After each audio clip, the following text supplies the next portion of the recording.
फिर से स्वागत है आपका मेरे YouTube चैनल में। जैसा कि आपको पता होगा, अगर आप पिछले वाले जो वीडियो को देखे होंगे तो हम क्लास 10th का जो त्रिकोणमिति चैप्टर जो पढ़ा रहे हैं और उसको कॉन्सेप्ट से क्लियर कर रहे हैं। तो ये जो त्रिकोणमिति जो है वह परीक्षा के ध्यान में रखते हुए सबसे इम्पोर्टेंट चैप्टर में से एक चैप्टर है। एग्जामिनर ज़्यादातर क्वेश्चन और ज़्यादा अंक तक इसी में से देता है। समझिए कि आपको यह 20% क्वेश्चन आपको त्रिकोणमिति से ही आपको देखने को मिल जाएगा। अगर आप त्रिकोणमिति अच्छे से पढ़ लेते हैं तो समझ जाइए कि आपका मैथ अच्छा होने वाला है और आपका नंबर भी इसी मैथ से ही बूस्टअप होता है। ऐसे तो हम सभी सिलेबस लाएंगे, लेकिन अभी फ़िलहाल आप मैथ को समझिए एकदम बारीकी से और ट्रिक के साथ।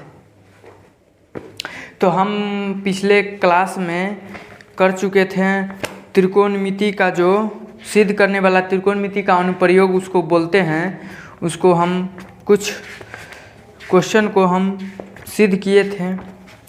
तो आज के वीडियो में हम उससे आगे थोड़ा सा करेंगे और आप एकदम बारीकी से इसको समझें, क्योंकि यह बहुत ज़्यादा इम्पोर्टेंट चैप्टर में से एक चैप्टर है।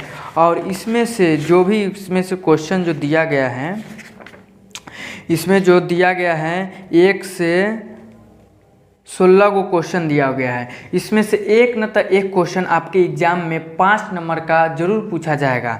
और साथ में ही इसके पिछले वाले जो आपका सिद्ध करने वाला था उसमें से भी एक क्वेश्चन 5 नंबर में आने वाला है। तो इसका मतलब 10 नंबर आपको फिक्स हो गया। और उसको जो इसलिए पिछले वाले 2 नंबर 1 नंबर ऑब्जेक्टिव में यह सब देते रहता है।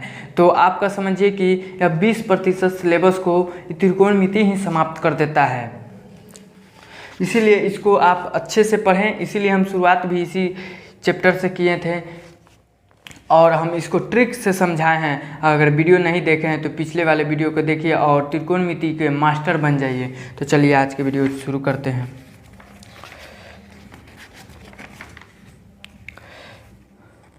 तो हम कल के क्लास में बता चुके थे 3 नंबर तक क्वेश्चन और 4 नंबर बच गया था। तो 4 नंबर आज हम सॉल्व कर लेंगे। ये भी बहुत आसान क्वेश्चन है। इसमें मेन बात है फिगर ज़्यादा इंपॉर्टेंट रखता है। इसीलिए आप ध्यान से क्वेश्चन को पढ़ें।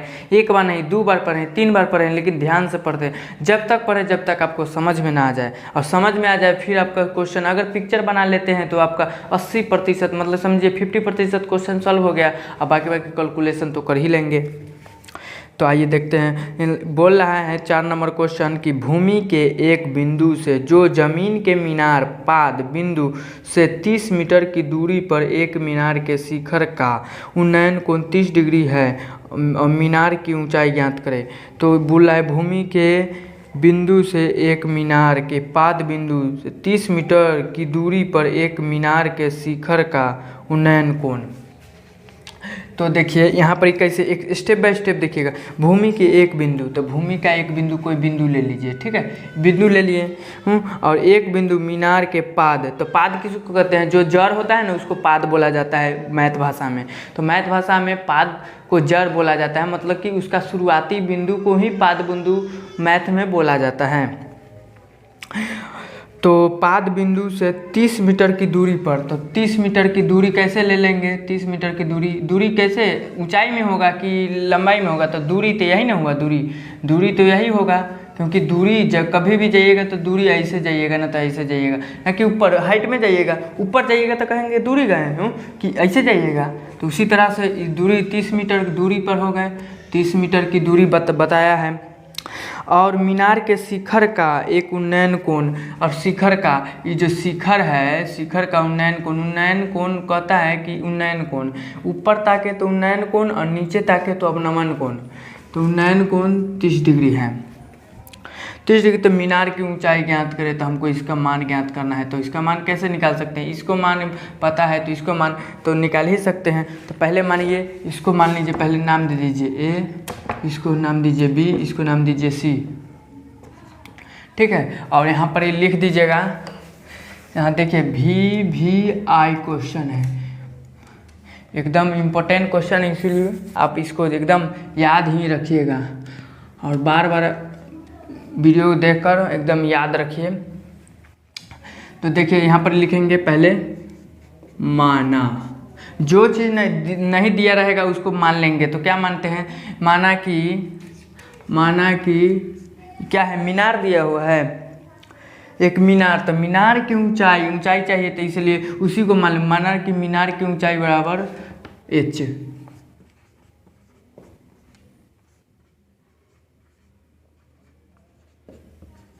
ऊंचाई h, माना कि मीनार की ऊंचाई h, ठीक है। तो h मान लिए। अब हमको क्या चाहिए, तो त्रिभुज के किस में, हम ABC में, ABC में स्टेप बाय स्टेप लिखिएगा तो 5 नंबर मिलेगा। अगर एक भी स्टेप छोड़ेंगे तो आपको जो चेक करते हैं क्वेश्चन वह टीचर काट लेते हैं नंबर, इसीलिए आपको ध्यान से लिखना है जैसे जैसे हम लिखते हैं। त्रिभुज ABC में और तो कोण लेंगे तो मान निकलेगा। तो यहाँ पर ये लंब हो गया, ये आधार हो गया। तो लंब आधार किसके संबंध में आता है, तो हम बताए थे tan के संबंध में आता है। तो tan कितना डिग्री का मान दिया है, 30 डिग्री, और कौन मान है AB बाई लंब बाई आधार, तो आधार क्या है CB। तो tan थीटा का मान कितना होता है, आप देखिए सॉल्व हो गया। tan थीटा का मान कितना होता है, तो 1/√3। अगर नहीं देखे हैं वीडियो तो जाइए इस एंगल वाला वीडियो देखिए, एकदम आसानी से समझाएं भाई, गजब का तरीक बताए हैं, इसीलिए जाइए देखिए। और AB कितना है, H माने हैं, तो H लिख देते हैं। देखिए AB में H माने है ना, CB कितना है, 30 है, तो 30, और यहाँ पर 30 इसे इधर तिरछा गुना किए और H रह गया। अब इसको कैसे लिख सकते हैं, इसको ऐसे लिख सकते हैं। अब इसको आंसर हो गया, यहाँ पर आंसर हो गया, लेकिन आपको किताब में नहीं मिलेगा। क्यों नहीं मिलेगा, इसको परमेकरण कर दिया है इसलिए नहीं मिलता है। तो √3 परमेकरण कैसे किया जाता है, ऊपर नीचे उतना से गुना कर दिया जाता है। तो 30 √3 और 3 से 2 को 3 मिलकर 1 को 3 बचेगा, कट गया, तो 10 √3 आंसर ही हो गया, समझे। तो इसी तरह से इसको सॉल्व कर लीजिए। अब है ई वाला क्वेश्चन, मिटाते हैं, आप स्क्रीनशॉट मार लीजिए।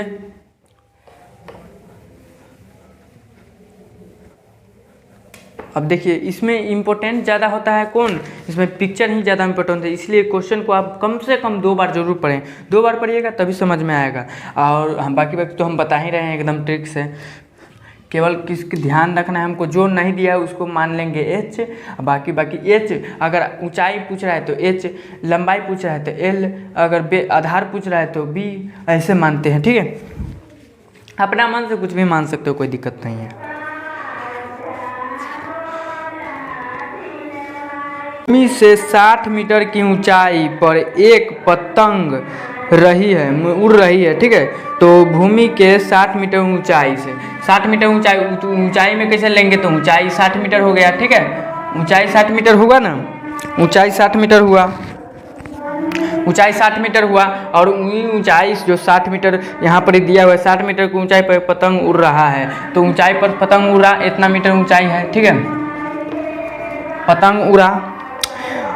और 30 मीटर दूरी पर मीनार के शिखर का डोरी से 60 मीटर की ऊंचाई पर एक पतंग उड़ा। पतंग से लगी डोरी अस्थायी रूप से भूमि से एक बिंदु से बांध दिया जाता है। तो यहाँ बांध दिया, भूमि के एक बिंदु से बांध देंगे तो ऐसी ना, पतंग तो तिरछे ना उड़ता है, यहाँ पतंग है, ठीक है। तिरछे 60 मीटर ऊंचाई पर उड़ा, एक बिंदु से बांध दिए, एक बिंदु से बांध दिए इसको, ठीक है, ये बिंदु से बांध दिए। अब क्या होगा, तो और 60 डिग्री कोण पर झुक जाता है, 60 डिग्री कोण पर ही झुका है, 60 डिग्री का कोण बना लेता है। अब हमको क्या चाहिए, तो एकदम स्टेप बाय स्टेप जैसे हम कर रहे हैं उसी हम मान कर कि डोरी, मतलब कि जो है डोरी है ढीला नहीं है, तो ढीला तो नहीं है होता है, मान कर ढीला नहीं है। तो डोरी की लंबाई, मतलब इसका लंबाई ज्ञात करना है। तो हमको क्या, तो इस बार मान लेंगे, इसको क्या कहते हैं, हाइपोटेनस कहते हैं। तो हाइपोटेनस मतलब कि H, हाइपोटेनस परपेंडिकुलर, और तो इसको कर्ण कहेंगे, कुछ भी मान लेंगे, इसको H ही मानते हैं। ये भी ऊंचाई है एक तरह से। माना पतंग, माना पतंग की डोरी,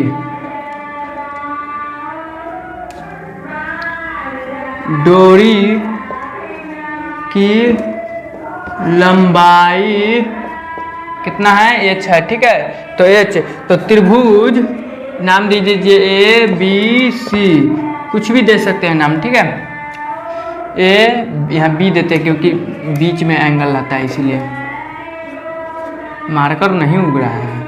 ए बी सी नाम दे दिए, तो त्रिभुज ए बी सी में, ए बी सी में क्या हमको ई चाहिए, तो क्या इसका मान दिया हुआ है, इसका मान, इन दोनों में संबंध कोई है, तो देखिए तो लंब कर्ण कौन है, साइन का, तो साइन कितना डिग्री का मान दिया है, साइन 60 डिग्री इक्वल टू कितना देंगे, साइन 60 डिग्री बराबर, यहाँ पर साइन 60 डिग्री, तो हमको मान क्या चाहिए, तो लंब का मान हो कितना है, ए बी, तो ए बी, और कर्ण है ए सी।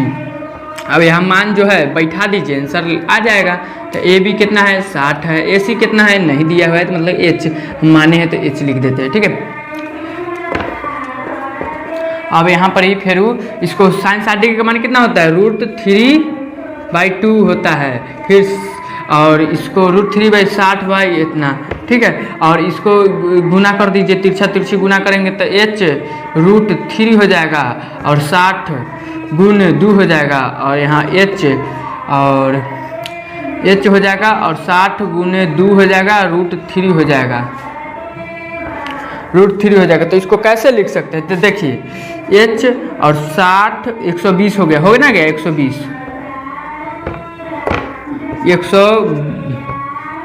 यहाँ देखिए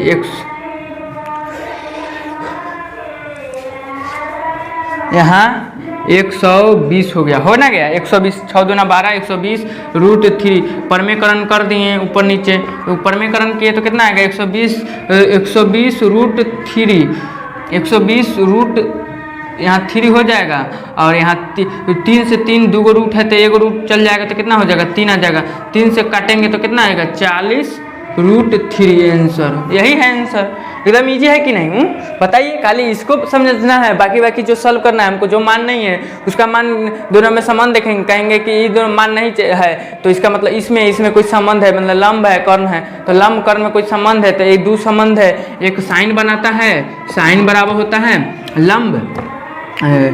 लंब बाई कर्ण, एगो होता है कौशिक थीटा साइन थीटा, और कौशिक थीटा बराबर होता है कर्ण बाई लंब, होता है ना। हम बताए थे भी लाल कक्का, बताए थे ना, लंब आधार लंब कर्ण आधार, बताए थे ना, साइन का, कॉस का, टेन का, कौशिक का, सेक का, कॉट का बताए थे। साइन बराबर लंब बाई कर्ण एल बाई, जाइए पीछे वाला वीडियो में देखिए, आपको समझाना अभी बहुत लंबा हो जाएगा। आप पिछले वाले वीडियो, सबसे शुरुआती वीडियो में जाकर इसको अगर नहीं देखे हैं तो नहीं आता है तो जाकर वीडियो को देखिए, आपको एकदम अच्छा तरह से आ जाएगा, और फिर आप अभी इसको वीडियो को देखिएगा। तो वीडियो में बहुत ज़्यादा आवाज़ आ रहा है, तो हम वीडियो को अभी ही बंद करते हैं, फिर मिलेंगे अगले वीडियो में। और जो बच गया क्वेश्चन उसको हम सॉल्व करने का बहुत कोशिश करें, टाइम नहीं मिलता इसीलिए हम नहीं वीडियो बना पाते हैं, लेकिन हम कोशिश करते हैं रेगुलर